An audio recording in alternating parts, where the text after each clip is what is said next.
పూరా లోకల్. హిందువులకు సంబంధించి మనకి ఎంతోమంది దేవుళ్ళు ఉన్నారు.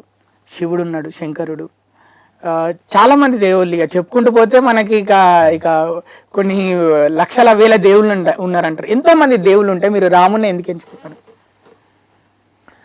భాగవత రామాయణ గీతాది శృతి శాస్త్ర పురాణపు మర్మములన్ శివాది షణ్మతముల గోడములన్ 30 ముక్కోటి సురాంతరంగముల భావంబులనెరిగి భావరాగలయాది సౌఖ్యము చేర్చిరాయువున్ గలిగి నిరవధి సుఖాత్ములై త్యాగరాజాప్తులైన వారెందరో మహానుభావులు.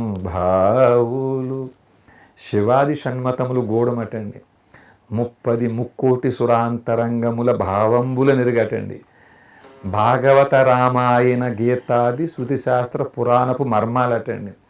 ఇవన్నీ శమన వైరేణుకైన సాక్షాత్తు స్వయంగా హనుమంతుడు అంశతోకైనా జన్మించి బోధించిన బోధనలు అండి ఇవన్నీ. వీటి ఆధారంగా నాకు అర్థమైన కొంచెం ఈ విషయం ఏమిటంటే అండి, రాముడే శ్రీ మహావిష్ణువు, హనుమంతుడే శివుడు. అయితే వీళ్ళిద్దరూ అనేక జన్మల్లో శివకేశవులుగా, కృష్ణార్జునులుగా, రామాంజనేయులుగా, నరనారాయణులుగా, హరిహరులుగా అనేక జన్మలు తీసుకుంటూ అని మీకు భగవద్గీతలో కూడా ఉంటుందండి. బహూని మే వ్యతీతాని జన్మాని తవచార్జున తాన్యహం వేద సర్వాణి నత్వం వేత పరాంతప. నీకు నాకు కూడా అనేక జన్మలు గడిచినాయ్యా, నా జన్మలన్నీ నాకు గుర్తున్నాయి కాబట్టి నేను నిన్ను గుర్తుపట్టా, నీ జన్మలు నీకు గుర్తులేవు కాబట్టి నిన్ను నువ్వు గుర్తుపట్టలేదు, తద్వారా నన్ను నువ్వు గుర్తుపట్టలేకపోయావు. అట్లా చెప్పినట్టు వారిద్దరూ ధర్మస్థాపన కోసం భూమి మీదకి అనేక యుగాల్లో అనేక సార్లు లెక్కకు మించి శరీరాలు మార్చుకుంటూ వస్తూనే ఉంటారటండి వాళ్ళు. అట్లా వచ్చిన పరంపరలో రాముడు జన్మ శరీరం కూడా ఒకటండి.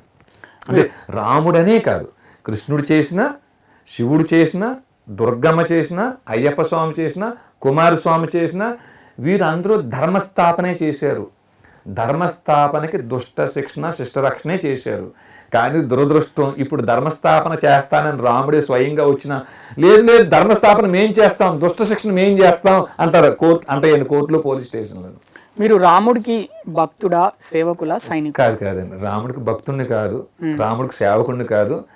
రాముడి దగ్గర బంటు ఉంటాడండి, ఆయన పేరు శమన వైరి. ఏం పేరండి?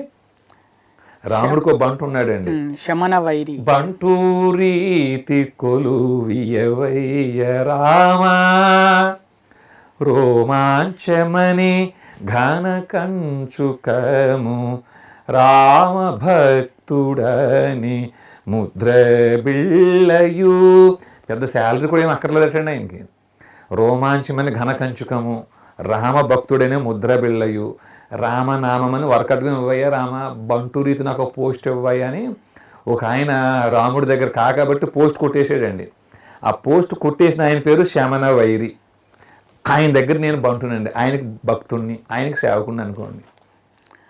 మీరు అంటే రామదాసుకు దాసుణ్ణి, రామబంటుకి బంటుని. మరి ఈ రామరాజ్యం పేరుతోటి అంటే ఒక సైనికుల్లాగా అందరినీ మరి తీసుకోవడం, ఇట్లా వాళ్ళందరూ ఏమవుతారు మరి మీ రామరాజ్యంలో ఉన్న వాళ్ళు? వారందరూ రామస్వరూపులేనండి, వారందరూ సాక్షాత్తు రామస్వరూపులే. అంటే సైనికులు గారు అంటారు. అన్నీ నీవనుచూవంతరంగమున తిన్నగా వెతికి తెలుసుకుంటినయ్యా.